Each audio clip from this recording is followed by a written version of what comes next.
Είμαι ο Νίκος Πιτάλας, είναι Ιούνιος του 2026 και θέλω να σας συγχαρώ και να σας ευχηθώ χρόνια πολλά.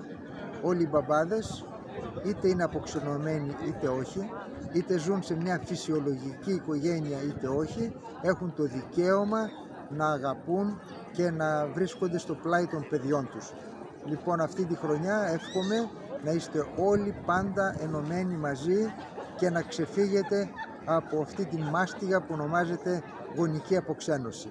Η αποξένωση που επέρχεται αυτή καταφέρνει να φτάσει ως την αποξένωση των γενεών, που αυτήν επιθυμούν κάποιοι να διασπάσουν και την οικογένεια, αλλά και να αποξενώσουν τις γενιές τη μία μετά την άλλη, ώστε να χαθεί η ιστορία.